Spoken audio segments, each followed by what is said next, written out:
নমস্কার বন্ধুরা, বিন্দাস রান্নাঘরের চ্যানেলের সম্পা সবাইকে স্বাগত। তো আজকে আমি আর একটা নতুন রেসিপি নিয়ে এসেছি। রেসিপিটি হলো মুগ ডালের লাড্ডু। তো মুগ ডালের লাড্ডু করতে মুগ ডালের লাড্ডুটা শুরু করা যাক। তো এখানে আমি মুগ ডালটাকে প্রথমে ভিজিয়ে নিয়েছি। তো মুগ ডালটাকে আমি এখানে 100 গ্রাম মুগ ডাল নিয়েছি। তো 15 থেকে 20 মিনিট আমি মুগ ডালটা ভিজিয়ে রেখেছি। ভিজিয়ে আমি ভালো করে জল ঝরিয়ে রেখেছি এরকম একটা ছাঁকনিতে। তো এখন আমি মুগ ডালের লাড্ডু করার জন্য রেডি। তো আমি এখন কড়াই বসিয়ে দিয়েছি। কড়াই গরম হলে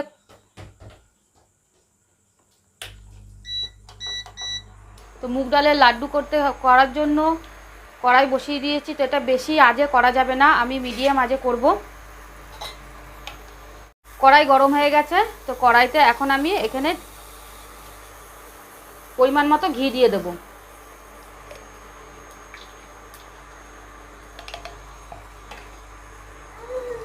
ঘিটাকে আমি একটু ভালোভাবে নাড়িয়ে নেব।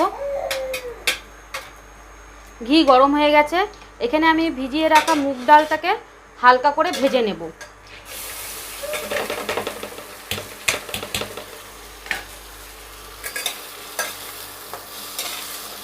মুগ ডালটাকে আমি এখন প্রথমে ভেজে নেব। আমি মুগ ডালটাকে পুরো নাড়তে থাকবো, নাহলে নিচ থেকে লেগে যাবে, আর নাহলে মুগ ডালটা কালো হয়ে গেলে সেটা ভালো লাগবে না। মুগ ডালটা ভাজা হয়ে গেছে। আমি 5 থেকে 6 মিনিট আমি ভেজেছি। তো এখন আমি ঠান্ডা হতে একটা থালার মধ্যে ঢেলে নেব।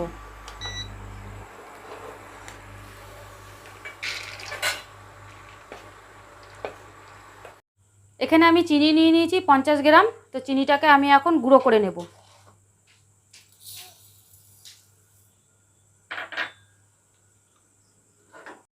চিনিটা গুঁড়ো করা হয়ে গেছে। এখন এখানে আমি মুগ ডালটাকে ঠান্ডা করতে দিয়েছিলাম। তো মুগ ডালটাকে আমি এখন গুঁড়ো করে নেব।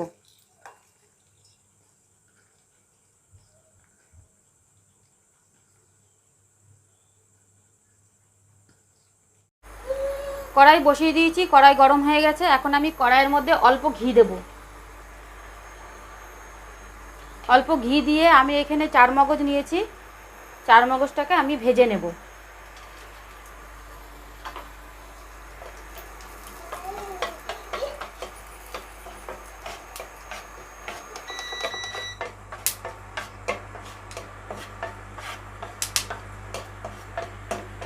চার মগজটা ভাজা হয়ে গেছে। এখন আমি এর মধ্যে পিষে রাখা মুগ ডালগুলোকে দিয়ে দেব। মুগ ডালগুলো খুব সুন্দরভাবে পিষে গেছে, একদম গুঁড়ো হয়ে গেছে। আর মুগ ডালটা যদি একটু দানা দানা থাকে তাহলে লাড্ডুটা পাকাতে ভালো হবে না। আমি এখন মগজ দিয়ে তার উপরে মুগ ডালটা দিয়ে একটু ভালোভাবে ভেজে নেব।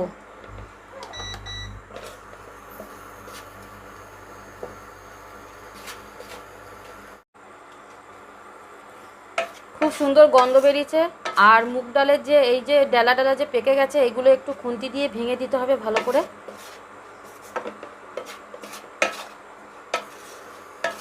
মুগ ডাল গুঁড়োটাকে আমি আর একটু ভেজে নেব।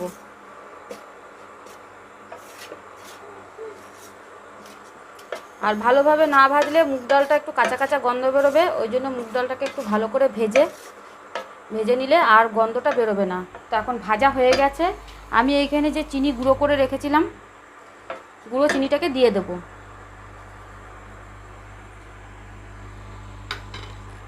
গুঁড়ো চিনিটা দিয়ে আমি ভালো করে নাড়াবো। চিনি দিয়ে মুগ ডালের গুঁড়োটাকে ভালো করে নাড়ানো হয়ে গেছে। তো এখন আমি এর মধ্যে দুধ দিয়ে দেবো। তো এখানে আমি 1 কাপ লিকুইড দুধ নিয়েছি। দুধটাকে ঢেলে দেব। আমি 1 কাপ দুধ দিলাম, লাগলে পরে আরও একটু দুধ দেব। তো এইভাবে আমি নেড়ে নেব।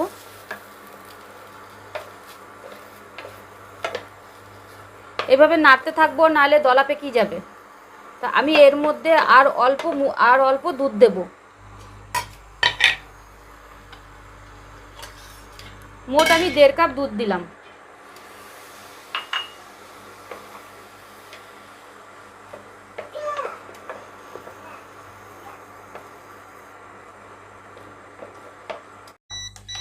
আমি এখানে অল্প ফুড কালার নিয়েছি, তো এই হলো ফুড কালার নিয়েছি, অল্প দেব।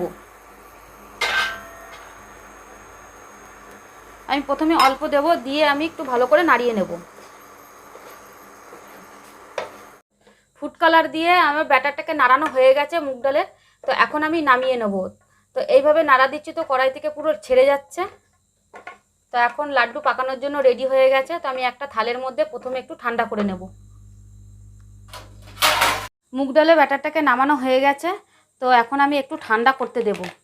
আর খুব একটা ঠান্ডা হয়ে গেলে লাড্ডুটা পাকানো যাবে না, তো লাড্ডুটা ছেড়ে যাবে। তো একটু ঠান্ডা করে নেব, তারপরে আমি লাড্ডুটাকে পাকাবো। ঠান্ডা হয়ে গেছে, তো এখন আমি লাড্ডুটা পাকিয়ে নেব। তো হাতের মধ্যে আমি অল্প ঘি দিয়ে নেব। হাতে অল্প ঘি মাখিয়ে নিলে লাড্ডুটা পাকাতে একটু ভালো সুবিধা হবে।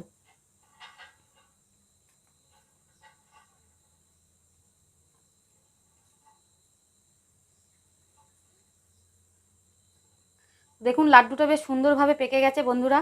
তো এইভাবে আমি সমস্ত লাড্ডুগুলোকে ভালো করে এরকম করে গোল গোল করে পাকিয়ে নেব।